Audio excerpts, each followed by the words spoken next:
Hey, back. Okay. So, I'm going to just wait for everyone to join again. And, it's bad for me to have a pencil and paper in front of me because, is anybody a doodler? I always, will doodle. I start to just, doodle mindlessly. And I'll have, a million doodles on my paper by the end of this live.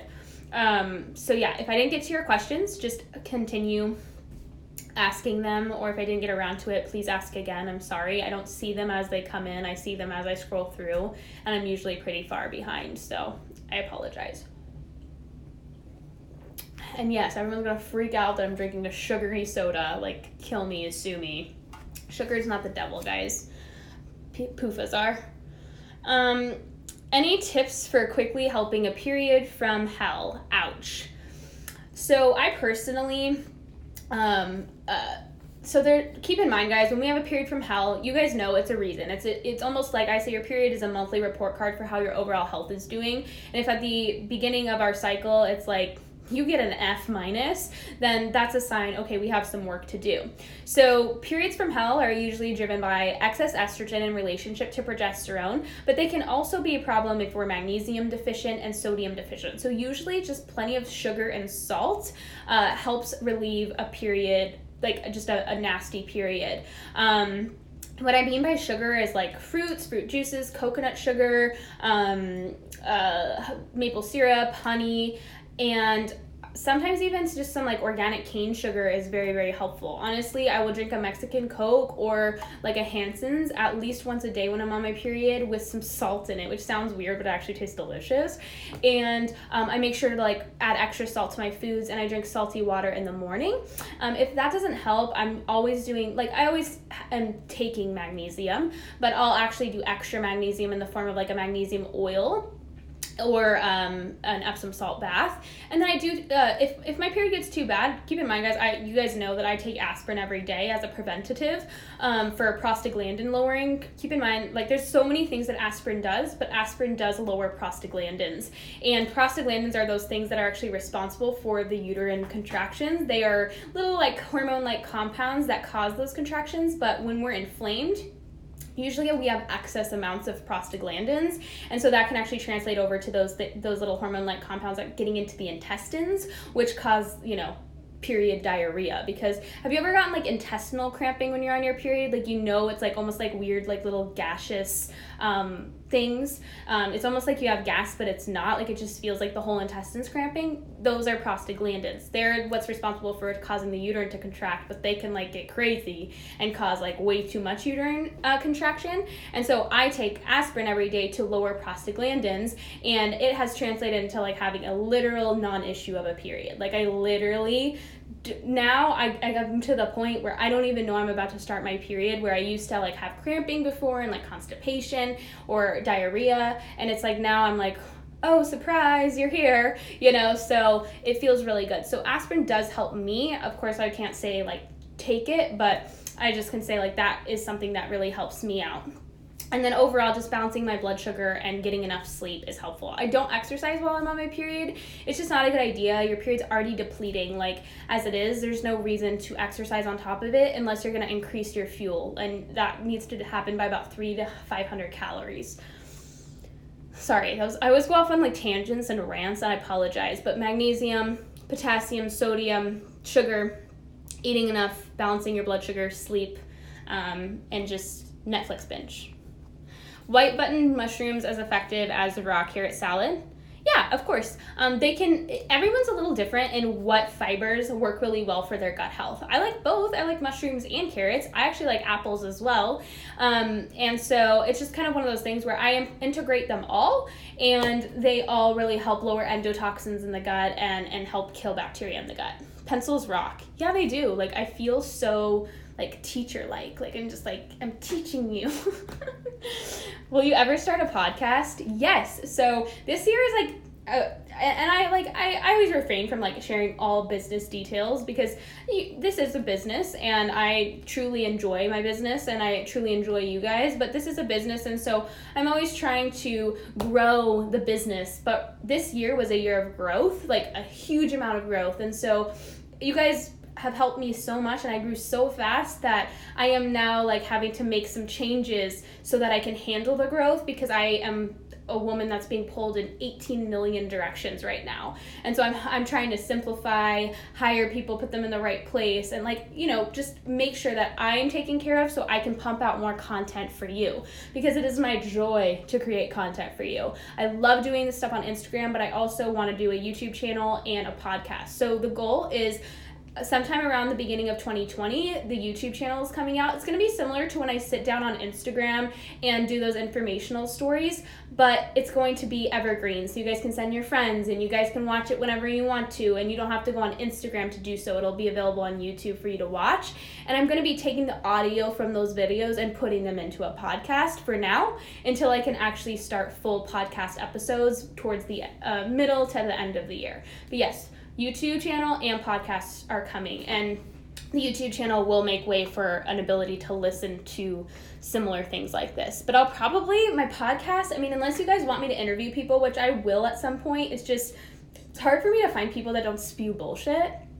I will absolutely interview who you guys want me to interview, but I was kind of thinking of structuring my podcast similar to this, like having you guys maybe submit some questions. I'll pick like 5 to 10 during the podcast to discuss in depth, like I'm doing now, only just into a microphone. Difference between internal medicine, functional medicine, and conventional medicine. You know, I never got the difference between like internal medicine and conventional medicine. Like, I think it's similar. It's just internal, like they're more focused on what's going on internally. Conventional medicine is not a bad thing. I think a lot of people are like, oh, conventional medicine's so bad. And I'm like, it's not bad, but keep in mind they have a very specific structure. Doctors are taught to diagnose, right? They're looking for an issue that they can categorize. They're diagnosing, and then they are going to prescribe. So based on the diagnosis that they categorize, they say, okay, you have all these symptoms. That looks like this. I've been taught that these symptoms is called this. And so when you get something called this, you get prescribed this. And they will prescribe you something. And then they treat. And that's how they treat. Diagnose, prescribe, treat. There's a very specific roadmap that they are taught in school. And even though they can help a lot of people with acute issues, I think conventional medicine is amazing for when you break an arm, or if I got in a car accident or something like that. I would not want someone to be like, we're gonna put smoke all over you and throw homeopathic remedies into your mouth. Like, I want a cast, and I want like people that are intense, amazing surgeons. But when I have an issue, for example, with my gallbladder, I don't want that same person to say, let's rip it out. Let's just rip it out right now. You know what I mean? I want someone to say, why did this happen in the first place? Let us look at the big picture as to why your body is struggling to do what it's always been supposed to do. And that is more functional medicine. You're looking at the function over just treatment and prescribing and diagnosing. Does that make sense? So I think there is room for both, and I think they can both be really helpful. And sometimes prescribing drugs that kind of override the body's innate mechanisms is necessary, but I think it's just overutilized, and it's sometimes seen as the only way to go, when in reality there's so much more that we need to see and consider before we just go and rip an organ out, or just go and shut the body's own mechanisms down. It's we're very, I would say conventional medicine is slightly savage. You know how we like look back and we say like, wow, like why did people get their like limbs just chopped off with a saw? Or like, why did we throw leeches on someone? Like, how savage were we? And it's like, probably going to look back in like 200 years and think the same thing of now. So it's really important to work with the body and mix the two and do what's necessary, as long as we're understanding and honoring that the body manipulates itself for a very specific purpose. Do you have any tips for someone who flies a lot and travels as best supplements to support the body through that stress? Biggest thing is, if you fly a lot, opt for a pat down. Stop going through those radiation machines. Radiation is so harmful, and it's irreversibly harmful. It stores in the body. You can never detoxify radiation. So stop going through those x-ray machines. Opt for a feel up or a pat down, and that's the best thing you can do for your body.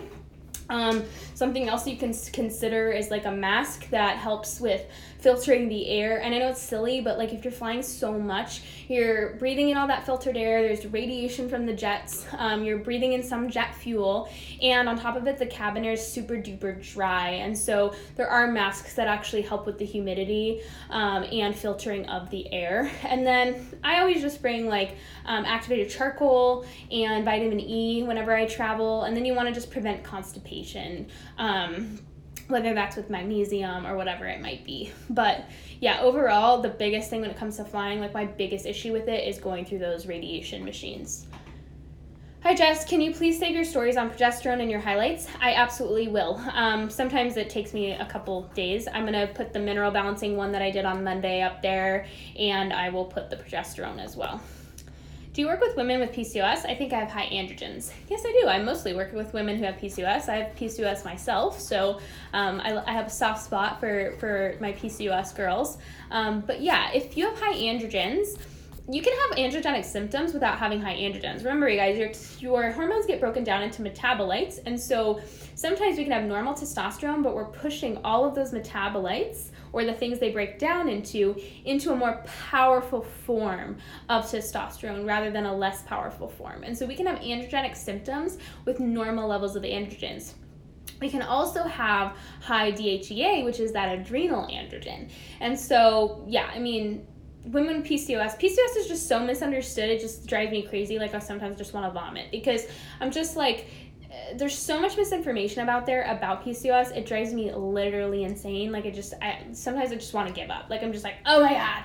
Like, it's just so, PCOS is so much more complicated, and every single woman with PCOS is so different. I even despise when women say, like, I have PCOS. I'm like, no, you have symptoms of PCOS because you have thyroid issues or mineral deficiencies, or you're not nourishing yourself, you're living in a moldy home, you're, exposed to trauma, you're exposed to stressors. Like, there's so many factors that drive PCOS symptoms. And so the minute we get diagnosed with PCOS, that's been a long time coming. It's been 10, 15, 20 years coming because it's been building up to that. When we had that really crampy, horrible period that got worse and worse each cycle, that was our body starting to tell us and cry out to us, there's something wrong. And we continue to do what we were doing without listening to our body. And eventually it got us to a point where we received a diagnosis, which I just call a wake-up call, because we've gotten to a point where we're just so metabolically unstable. Our cells are so stressed out, they can't even, pretty much what's happening with PCOS, you guys, is your cells are just not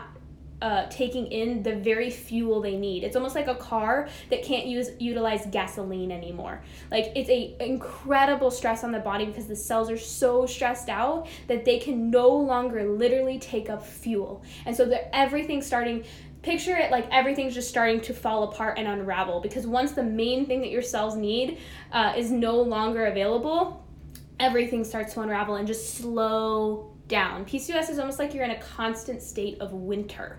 Your body is almost in a hibernation of sorts. Why do we grow a bunch of hair on our body like a bear? Why do we lose the hair on our head? Why do we have skin sores, or what we would call acne? Why are we gaining and storing fuel for later? Those are all things that we need to consider as like, oh, my body is slowing down for a reason. Organic instant coffee versus fresh brewed, or for benefits.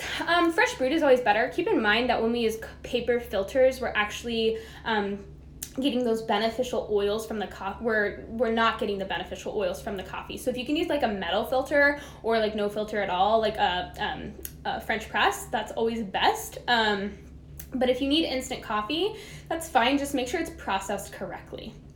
There's no like chemicals used in the process. What could cause really long periods? I would say like usually thyroid issues, but it could be like a lot of excess estrogen and very little progesterone. Sometimes women who have really long periods are not ovulating, which they're not making any progesterone, and they're having the excessive estrogen is causing the uterine lining to thicken so much that it takes a while for it to shed. Can you elaborate on how inositol could cause liver pain, please? Yeah, I mean, I've never heard of it causing liver pain, but I'm like thinking about it right now.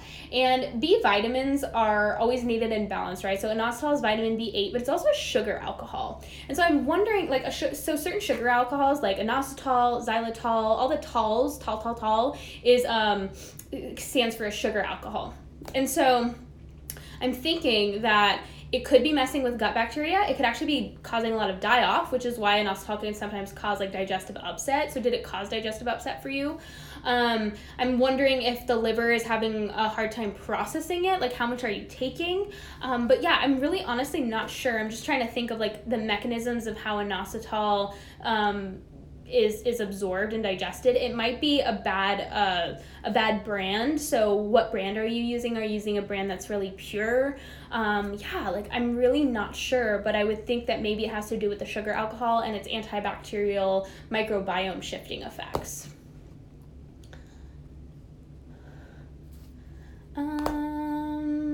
Labs normal, always cold during winter and when in AC during summer. Labs normal. Thoughts?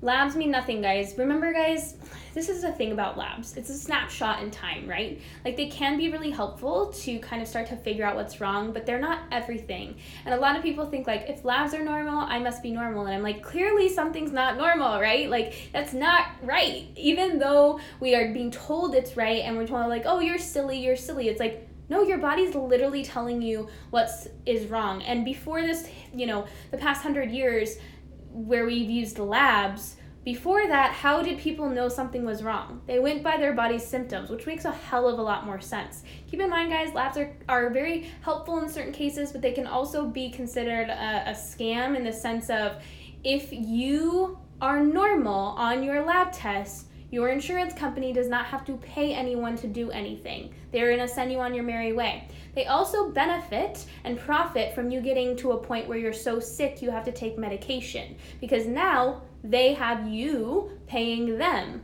And so you have to start thinking between the lines, guys. It is a business. It is a business. And of course, we can use things to our benefit. We just need to be able to see that not everyone has our best interests in mind. So we have to have our own interests in mind, and we always have to be an advocate for ourselves. And if we think that something's wrong, we know something's wrong. So remember, if you suspect that you have hypothyroidism, read the book Hypothyroidism, the Suspected Illness, or the Unsuspecting Illness by Dr. Broda Barnes. Also, consider taking your temperatures and your pulses. Remember, a temperature above 97.8 when you're waking is normal, and you want it to raise to about 98.6 during the day. If we have chronically low temperatures, that shows us that our cells are not creating heat. What do we need to create heat? T3. Also, did you test free T3, reverse T3, antibodies? Like, there are so many tests that could have possibly not been done that could be pointing to something being wrong. So just keep that in mind. But I think that temps and pulses are really the best way for us to know if we're subclinically hypothyroid. But cold hands and feet tend to be a sign that we have some metabolic issues at play. Nose drains when I eat. Since I started doxycycline, doesn't feel like a cold. Doxycycline is an antibiotic that can kill bacteria, but it can also, wipe out everything. And so, it can shift the microbiome of the whole body. It starts in the gut, but it can absolutely shift the sinuses as well. So that's something that I would just kind of keep an eye on. What are your go-to lab centers to work with for HTMAs? To order HTMAs, there's only 2 in the country that I know process the labs correctly, and that's going to be Trace Elements and, what's the other one? Analytical Research Labs. So they are a little different in how they report. I prefer Trace Elements, but both of them will do. The thing you're looking for with HTMAs is how they process their hair samples. Almost everyone, like Doctors Data, all wash their hair samples, which renders them absolutely useless. Once you get your hair sample washed, useless. Trash, should be thrown in the trash can. Because if they're washing it, they're taking, so much evidence off of it. So TEI and Analytical Research Labs are our go-tos. And then around the world, there are a lot of partners that partner with TEI. So you can get HTMAs almost everywhere in the world. It's just those labs are the ones that are in the US. I had a hysteral laparoscopy, haven't had a period after. 2 cysts and a small fibroid was removed. Along with it, the tubes were released, which were sticky earlier. What should I expect? I'm honestly not sure. I'm not a doctor, so I'm not, as familiar with procedures like that, and that's something that you should definitely ask your doctor about. Willow bark. Where to find clean source of aspirin? I use Jerry Care, which is just starch and aspirin. Keep in mind that I think somebody said willow bark because I was talking about aspirin, and aspirin is derived from salicylic acid containing plants like willow bark. Like, that's where they got the idea. What strength of aspirin do you do every day? Should gut be healthier before taking aspirin so it doesn't hurt the gut? I do 325 milligrams, but it's so important. For every 325 milligrams, 1 milligram of vitamin K needs to be taken to keep blood from getting too thin, or I'll find that I have I'll bruise pretty easily, and it's just an effect of blood thinners. And then remember that aspirin does deplete glycine, which is why people say aspirin hurts the gut, and so it's important to get enough glycine-rich foods, which is bone broth, gelatin, collagen. I find that it's not that rough on my gut. In fact, it's actually helped my gut issues tremendously. But when I first started taking it, I did dissolve it in warm water to kind of help it be easily, better digested. Do you have any recommendations for migraines? After I started FN, I feel so sick all the time. Had to stop OJ and cheese. It is so bad to take ibuprofen all month long. For migraines, that's usually estrogen related, so vitamin E is very, very helpful, higher doses of vitamin E.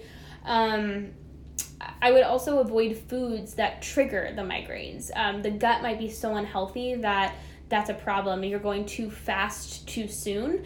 Sometimes a slow transition is very necessary, and I mean very, very slow. First, removing the foods that are bugging you and eating very similarly to what you did before, and then slowly integrating. Are you doing collagen as well? Collagen can be a problem, and so some people need to only do gelatin or bone broth and absolutely no collagen. So if you're doing collagen, stop collagen. But yeah, I mean, I would really start to experiment. Stop taking what people say and just doing them without thought. It's very important to integrate things slowly and pay attention to how your body is responding to things. And if it's responding poorly, scale back. I know we're very extremist, and so it's so tempting to jump into something and just do something all at once, but that's what gets us into trouble in the first place. And so it's really important to understand and be gentle with your body. If you're having a problem, if you've had problems for 10 years, we can't just jump into another thing and expect everything to get better. A lot of times it gets worse before it gets better. And Fully Nourished is a metabolically supportive diet, so it starts to speed things up. And a lot of people are slow oxidizers and slow metabolizers, and so what happens is when you start to speed things up, your body starts to move things that it hasn't moved in a very long time. Estrogen, which is does absolutely cause migraines, as well as heavy metals, which can also cause headaches. And so that's why I do recommend sometimes taking activated charcoal in Fully Nourished. Some people need to take it for a little while to absorb any toxins that could be coming out. And they need to, and I would recommend experimenting. Really be very gentle with yourself and experiment with what's driving that. My current focus on FN is my lacking libido. I love how you describe health markers as healthy, happy, and horny. I'm missing that last one. I know I saw your post in the Facebook group. I was actually laying in bed last night thinking about what it could possibly be. That's what I do. So there's a few things. Sometimes when we go from the stress response to a response of where you're more balanced and healthy, you do sometimes lose a little bit of your libido because your libido was driven by a craving for a de-stress, you know what I mean? Just that kind of de-stress. And so now you don't have that, and so it's kind of something where it's okay, was stress maybe driving my libido and now it's gone? So I would give it some time. Are you having a regular bowel movement? Sometimes having a regular bowel movement is really important. Are you feeling kind of too relaxed? I don't know if you're taking progesterone or not. Too much progesterone can actually take away your libido, so that's something to kind of keep in mind. If you feel you've had a lot of estrogen mobilizing, that can cause like a weirdness in libido. So that's something to kind of like keep in mind as well. Like if estrogen has been mobilizing and moving, like that can cause some problems. And then maybe try a little bit like, and in that case, like I would maybe try a little bit more fiber. And then like evaluate how many carbohydrates you're eating. Maybe you need more. I find that some people need like more carbohydrates from fruit or more carbohydrates from like easy to digest sugar sources as opposed to like starches and root vegetables. So just kind of like experiment in that regard. But yeah, I would mostly just give it time. And then cocoa butter can help. Like vitamin A and vitamin E are both nutrients that do help increase like vaginal lubrication as well as libido. Multiple food intolerances, CRP is low, calcium super high, sodium high, thyroid perfect. If you have multiple food intolerances, and sodium is high, you've got lots of inflammation and most likely a thyroid issue. How's your temps and pulses? Are you waking up above 97.8? Are your pulses between 75 and 85? I would definitely look to thyroid because keep in mind, thyroid is markers on a lab test don't tell you how your cells are uptaking thyroid. And so also was free T3 tested, reverse T3 tested? Is your TSH between 1 and 2? Remember, there's a difference between conventional labs and functional labs. But a lot of times cellular uptake of thyroid is the worst part. I'm going to put a story up today on my mineral balancing. If you didn't watch my story on Monday, once I put it up as a highlight, I highly recommend watching it because you're going to see how minerals play a role in how the thyroid actually uptake or how the cell uptakes thyroid. Because food intolerances is a sign of stress, is a sign that like the body's been under stress for a long time and things might be moving through the digestive tract slow. You could also have progesterone being low. I'm wondering about your potassium levels as well, though. That would be something I would think about. I feel like my body's a bit shocked since I went from vegan to including all animal products, but I feel like I'm ravenous and I can't stop eating them. Should I just slow things down or let my body adjust? What do you mean by shocked? Like, do you just feel like digestion's kind of off? If that's the case, then that's pretty common.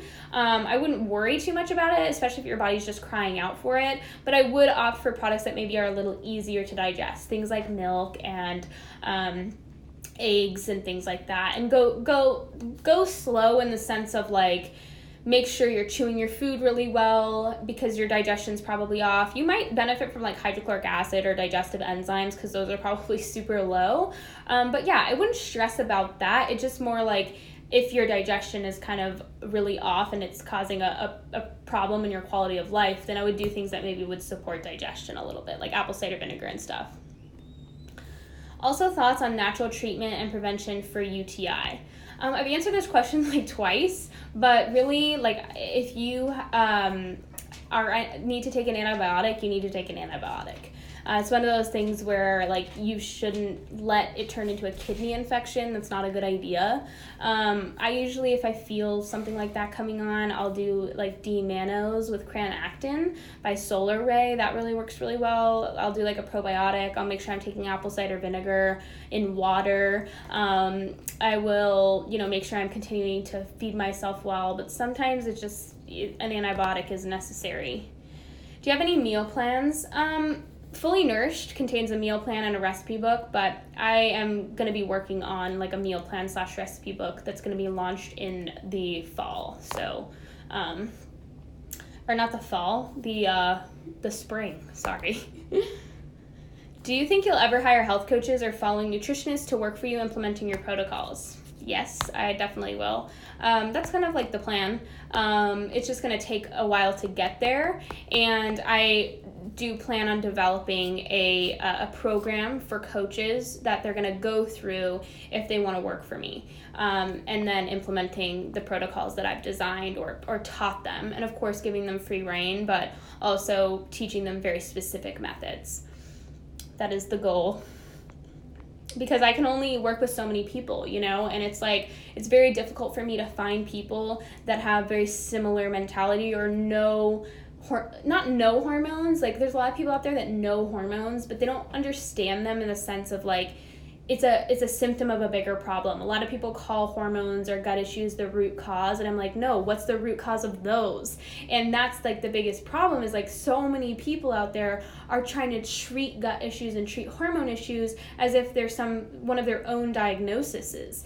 And I'm like, that's still chasing symptoms. Stop chasing symptoms. And so I really want to teach health coaches how to stop chasing symptoms and how to help get people the help that they need quickly. Because when you start to implement the right things, the results should start to be pretty dang snappy. You know what I mean? I could snap all day. Can I just go all in with FN even if I'm very overweight on week 1 with FN?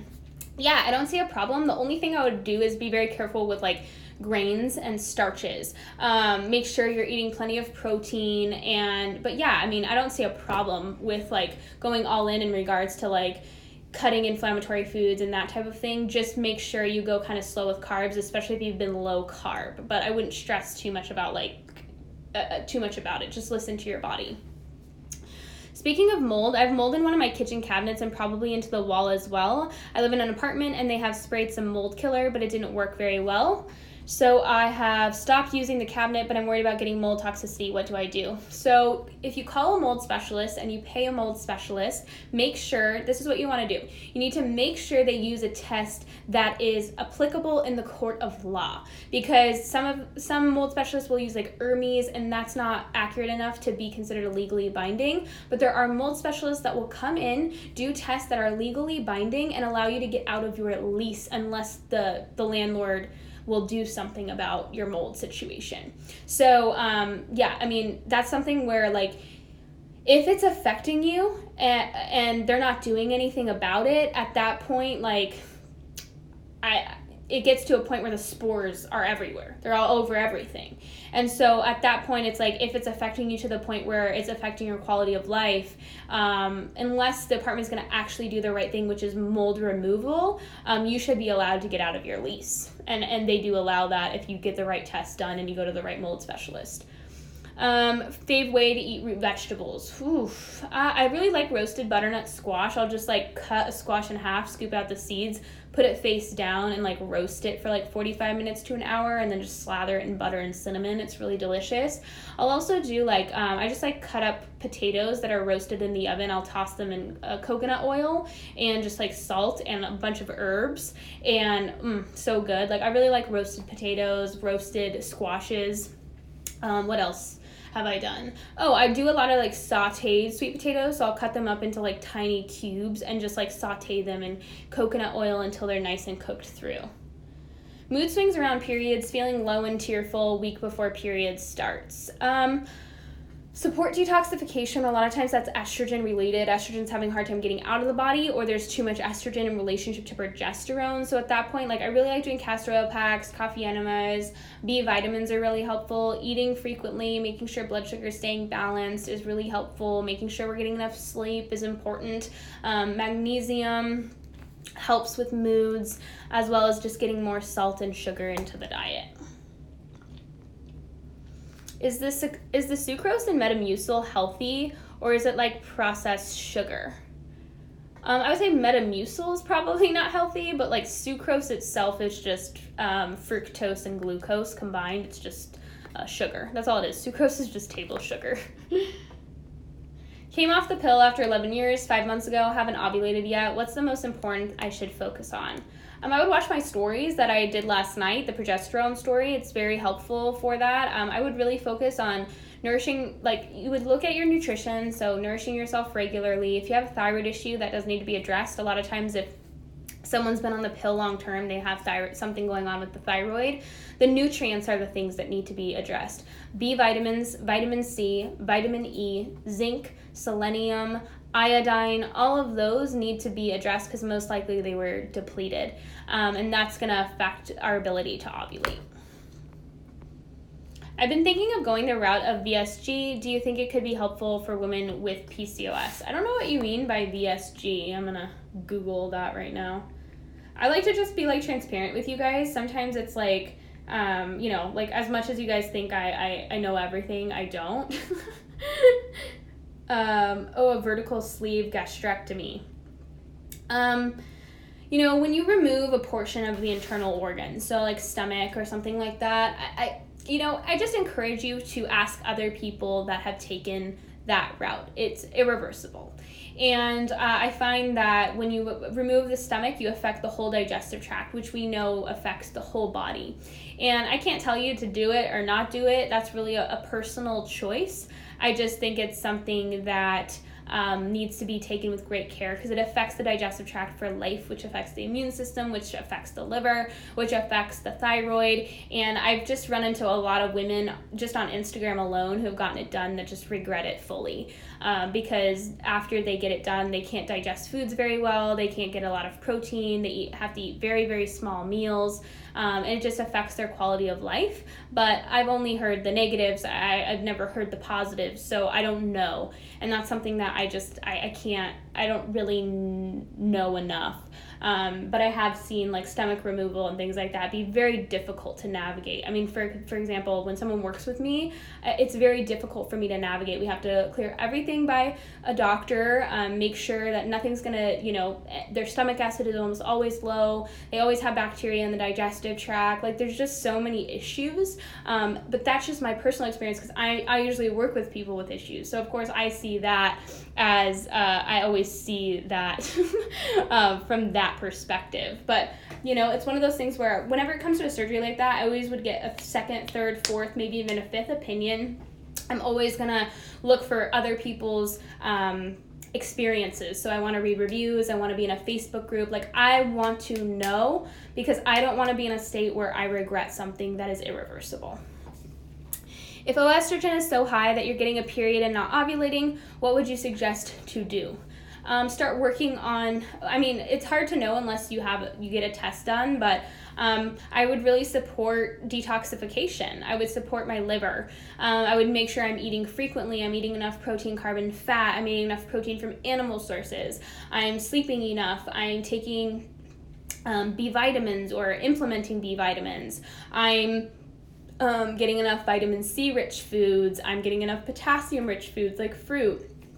What else would I do? I would do castor oil packs. I really like personally coffee enemas. I can't recommend someone do them or not. That's something you have to kind of take up with your doctor and do your own research on. But those were life-changing for me. I mean, I've done them ever since I was like 18, which is so, like, I've done them for years. So for me now, it's just like a part of my normal routine, weekly routine. What else would I do? I would make sure I'm exercising, but not over-exercising. I'm sweating, just like the basics to really support detoxification. Raw carrot salad eaten every single day really, really helps, or just eating a raw carrot in general. What grass-fed collagen do you recommend? I like Great Lakes. People tend to have the best success with Great Lakes because of how it's processed. Vital Proteins tends to cause people problems. Other weird brands tend to cause people problems, but Great Lakes tends to be really good. Missed how much vitamin K with aspirin for every day? 1 milligram, which is actually quite a bit. You'll find most vitamin Ks are about 90 to 180 micrograms. Yeah, and I usually take them at the same time. I've been thinking of going the route of BSG. I already answered that question. Free T3, free T4 is very good. TSH is 1.2. Thank you so much. Potassium is also high. Can't wait to work with you. Yeah, I would say it's a mineral issue. Like, especially if you're having thyroid symptoms, but all your labs are like seriously normal, then it's probably a thyroid uptake. Probably a magnesium issue and a potassium issue, which you can get started on literally right now. Could sour taste be a sign of being too acidic or detox, or just reflux issues? Feel like I'm suddenly super sensitive to sour taste as well.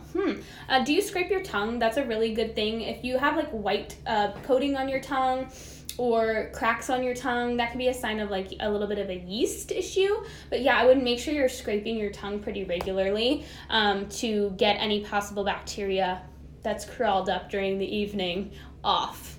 Can you please save that story on your highlights? Absolutely. Thank you for the input on BSG. I've seen so many different people that are so glad they had it done, but hearing more is helpful. Suggested gluten-free bread. The ones I have so many ingredients. Yeah, sometimes I'll use Canyon Bakehouse, but obviously making your own bread is the best option.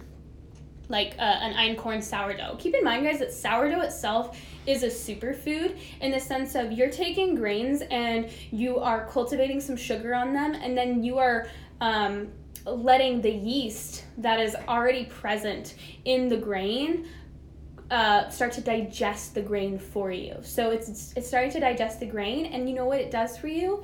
It digests that grain, and then its byproducts are going to be B vitamins that are put into the bread. And so the longer you ferment bread, the more B vitamins that are created, and the more it's pre-digested for you. And so by the time you eat it, it's a B vitamin rich, pre-digested food. Think of it as like a mama bird chewing up its worm and then spitting it to the baby's mouth. Like that is what we want, because we're trying to absorb as much nutrients and extract as much nutrients from food as we possibly can. So it's very important to, if we're going to make bread a regular part of our routine, and it's not going to be like a once every couple of days thing, we want to make sure it's working for us maximum amount as possible. And in that regards, I would most likely make my own. And I do very regularly out of spelt or einkorn or something like that. Not sure if you answered, when it comes to good fats, what is a great grams per day to consume for our hormones? It depends, but most people don't need as much as they're eating, especially if they're coming from like a paleo or a low carb past. It just really depends on the person. Some people do really well with like 10% of their calories coming from fat. Some people do better with like 20 to 30% coming from fat. I usually find like 20 to 25 grams or 20 to 25% of calories from fat is usually good. Usually not much more is needed.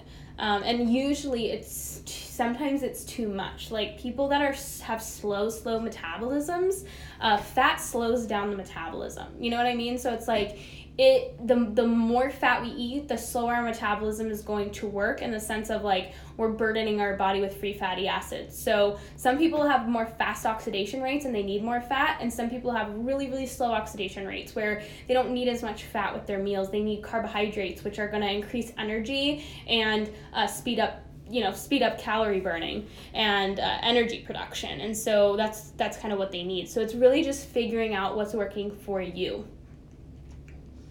So would it make sense that my doctor only mentioned testosterone showing up high because estrogen is high too, long periods and hair loss, or would it be more a thyroid thing? No, it totally makes sense, because see guys, like testosterone, so remember that testosterone can aromatize or convert into estrogen in the liver and the gut, and vice versa. And so estrogen can turn into testosterone, and I believe that PCOS is an estrogen-driven condition. And I also believe that's what's happening when women have high testosterone, is that partially estrogen is converting into testosterone. There's so much estrogen that it's actually converting into testosterone. And remember, testosterone is also protective against estrogen, so it would make sense that the body's trying to protect the tissue from estrogen. So overall, like I believe estrogen is the root cause of that issue, as well as stress, and usually some nutrient deficiencies or imbalances like high calcium, low K, low potassium. All of those can drive testosterone higher because it's driving stress higher. But I do believe the estrogen issue is the biggest thing that needs to be addressed in PCOS. And once it is, it's usually PCOS is not solved, but like the symptoms really begin to mitigate and go away, and testosterone starts to normalize. I'm highly considering trying Fully Nourished with you, but I'm also working and going to school. Do you suggest taking it when I have more free time, or can we work around that? Fully Nourished is DIY. Like you purchase it and you go through it at your own pace, so you can do it as fast or as slow as you want. Keep in mind, guys, that Fully Nourished is not a weight loss program. I know a lot of us are really obsessed with losing weight. We're told by our doctors that we're obese or overweight, and that's the thing that needs to be focused on, when in reality, we're being told that the fat is the issue, whereas it's actually a symptom of the issue. And when our body is storing fat, that is showing us that our body feels so unsafe that's actually pushing fuel into storage for later rather than burning it in the here and now, which is actually quite a sacrifice for the body. Because remember, it's like if you were think of it this way. You are preparing for the apocalypse. So you're cooking dinner for your family right now, but you're also putting food, you're cooking extra food to put into storage for later. It takes more work, not less work. And so think of it as you're making massive amounts of food and then you're putting some into storage as well. That actually takes more energy and is actually quite stressful, but the body's doing it because it's so stressed out and it's been so stressed out for so long. So fat storage needs to be seen in a different way. It's actually a protective mechanism. And people who are overweight are usually more protected from events like strokes and heart attacks over people who are underweight for a very specific reason. And that's not me saying that being overweight is good, but that's me saying that we're overweight for a reason. The body is storing protection.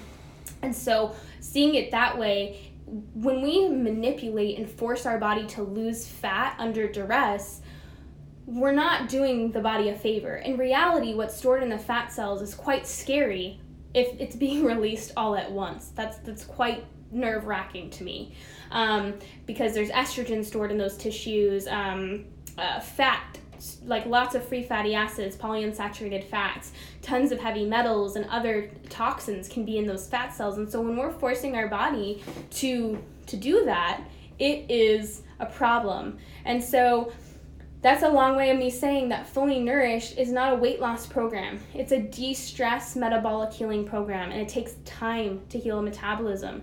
And the more that we've gained weight over time, the more that shows us that our metabolism has been under duress for quite some time. Our cells have been under stress for quite some time. And it does take time to get our cells to a place where they don't feel so threatened.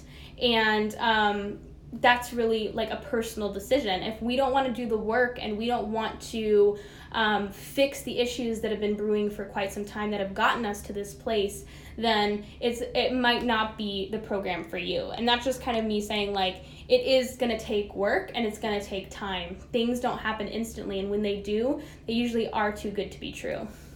So buy einkorn yeast for making sourdough, or just the flour? Just the flour, and then you would make a einkorn sourdough starter. I've noticed a huge difference in my skin since incorporating roots and fruits. My skin has such a glow that I've never experienced before, so thank you. You're welcome. They're super rich in minerals, and they are helpful for blood sugar balancing, and so they are going to definitely benefit the skin quite a lot. Thoughts on myo-inositol for ovarian support? You guys know that, if you're B8 deficient and inositol deficient, it's going to benefit you. If you possibly have really bad microbiome imbalance, it's a sugar alcohol, so it can kind of shift the microbiome and affect us metabolically. But bottom line is, no supplement is a fix or cure all. A lot of people are like, oh, myo-inositol changed my life. And I'm like, that's great, but you had other problems that drove an inositol imbalance. So it's not like a cure-all, but it can be helpful for some women, but some women see absolutely nothing. So that's just kind of like a personal thing. I prefer getting all of the B vitamins. This is my personal preference.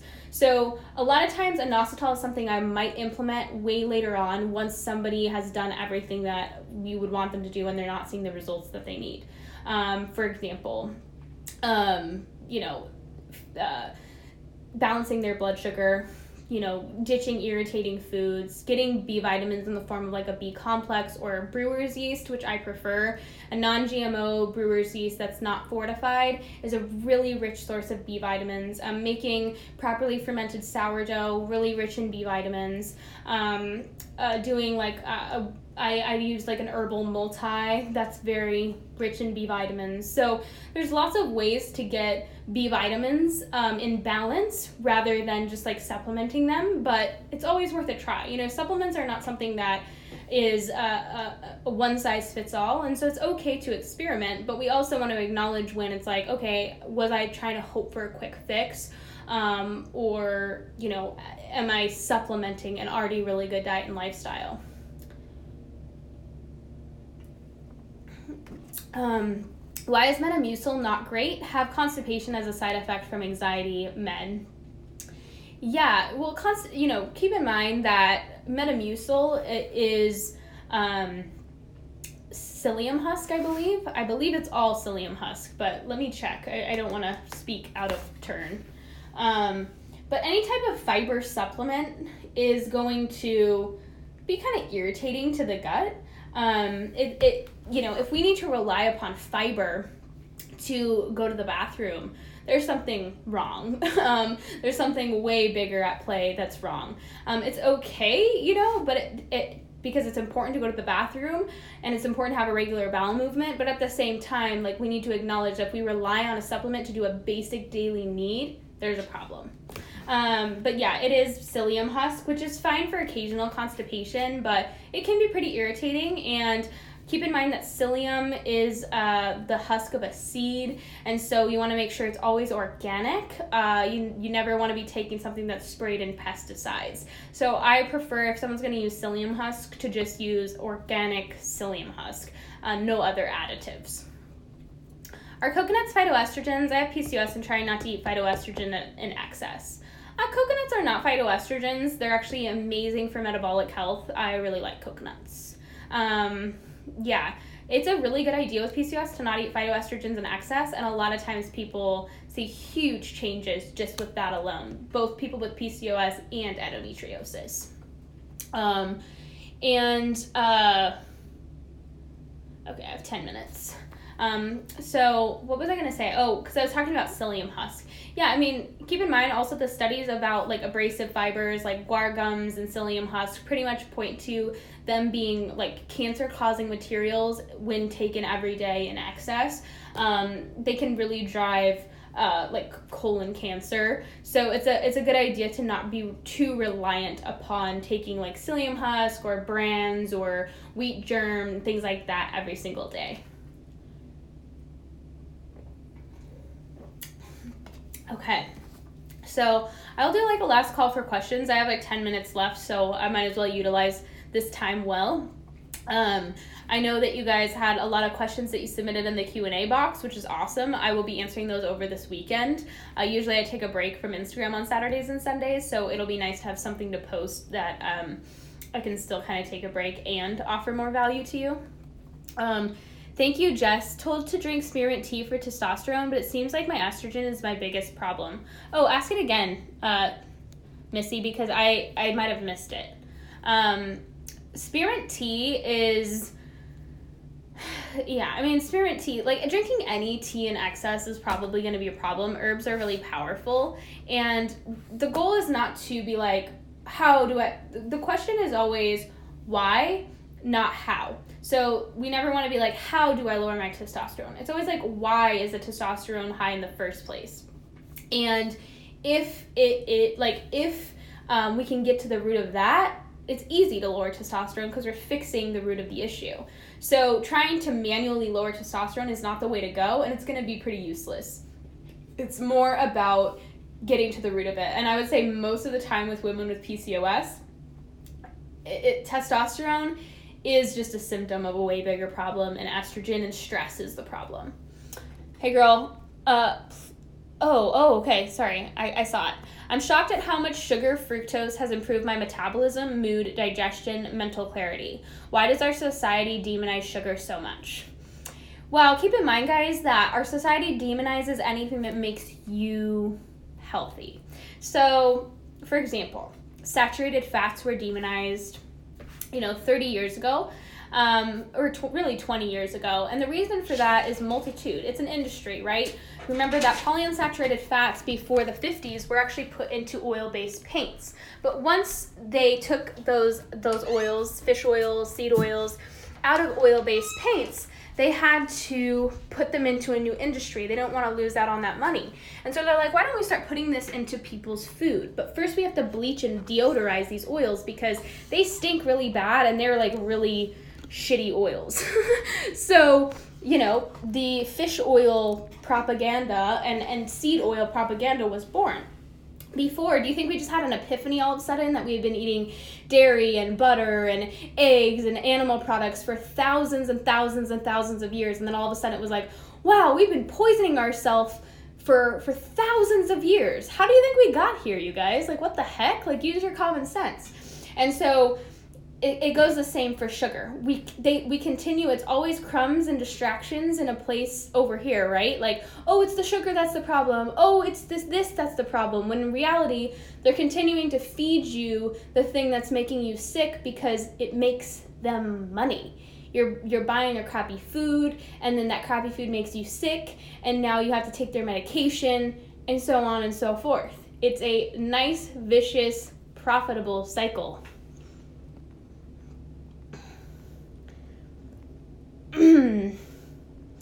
Fruits and veggies better form of fiber than Metamucil. Yeah, I would say fruits and like root vegetables would probably be better. But yeah, sometimes vegetable fibers can help move things through the digestive tract. I also like if people need help, like magnesium citrate can be helpful. Triphala can be really helpful. Apple pectin can be really helpful, like eating an apple and a carrot every day can really be helpful. So, there are other things that can help move the bowels along, and it's not just, it's not relying upon something like a psyllium husk, which is going to bulk up the stools. But it's not bad. I would most likely, if I was going to use psyllium husk, which I do from time to time for sure, I make sure it's organic. How do you target estrogen and the conversion to testosterone? You support the liver. The biggest thing is you got to get the gut healthy and you got to get the liver healthy, and that just comes with overall body health. So start eating for your metabolic health. Start eating protein, carb, and fat every couple of hours. Stop eating so many gut irritating foods. Make sure that you're just supporting your body on a fundamental level, and it'll do what it needs. Eating a carrot every single day, raw carrot, needs to be raw, really, really helps estrogen. Sometimes doing 2 a day helps with estrogen. Root vegetables help with estrogen. Fruit fibers help with estrogen. And then, supporting the liver through detoxification. I really like coffee enemas. I really like castor oil packs. I really like B vitamins. Milk thistle can help. Chlorophyll can help. The detox lemonade that's in Fully Nourished is very helpful. What else? Magnesium is really helpful. So it's really just about supporting the body fundamentally. When the body can't detoxify estrogen, there's a bigger problem. The liver doesn't have what it needs. Things are moving through the gut really slowly. Things are getting reabsorbed into the gut. That's the problem. It's not so much as like, how do I do this? That's the wrong question, guys. Why is it happening in the first place? Fix that, and you will find your answer. When we're not taking care of ourselves, when we're trying to manipulate our bodies, when we're trying to put our body under so much stress and be so busy, we're going to start to see a whole body breakdown, and we're going to see all these random symptoms, right? Like all these random symptoms, and we could chase symptoms all day when the answer is way over here. Stop chasing symptoms, start fixing the problem. Hi, will you be discounting your Fully Nourished program anytime soon? Yeah, I discounted it last week. It was discounted for I believe 8 days, and I discounted it in July. So it's gonna take a while for it to be discounted again. Probably a couple of months, unfortunately. But it will be a part of my packages. So if people are trying to work one-on-one with me, Fully Nourished is an added perk of being a client. It's going to be included into the package details at some point. So that's just something to keep in mind. I know some of you really want to work with me, and I'm not taking clients until 2020. So that's just kind of how it goes. All right, guys, last call for questions. Instagram's giving me 2 minutes. So if you have something that's in your mind, throw it out at me. If not, I will obviously see you soon. But I'm going to be answering your guys' questions over the weekend. So if you submit it in the question box, keep an eye out. Tomorrow and Sunday, I should be answering them over the course of the next couple days. Okay, ask it again really quick. I don't know why, it's weird because I'm seeing, any advice for milia? Had them long term, is the only option extraction from a dermatologist? To get rid of them like quickly, I think getting them extracted by a dermatologist is important, but there's usually a reason. I highly recommend checking out my friend Sarah at Healthy Skin Glows. A lot of times milia is caused by just improper skincare. The skin barrier is broken. There's issues. Of course, it's important to focus on internal stuff as well, but if you're focusing on the internal stuff and you want things to speed up, getting a really good regimen that restores the skin, like the skin barrier and the microbiome, is very helpful. And so many of my clients have seen benefits. Like, they work internally with me, and then I send them over to Sarah to do the external work, and she's just a whiz with acne prone skin and different types of skin issues. Why would one have low estrogen? Do you have low progesterone? A lot of people have low estrogen for a couple of reasons. They're either it's stored in the tissues and they have a really slow metabolism, they're not moving it very well, they have iron toxicity or copper toxicity, and so it's kind of sticking around in the tissues and not mobilizing. Keep in mind, the blood is the highway for hormones, not where it stores. And so progesterone is also needed to mobilize estrogen as well as thyroid hormone. So if we're low in either of those, we're not going to mobilize estrogen well. Very rarely are women actually low in estrogen. All right, guys, I'm being cut off. I love you. Thank you so much for spending so much time with me, and I'll see you soon.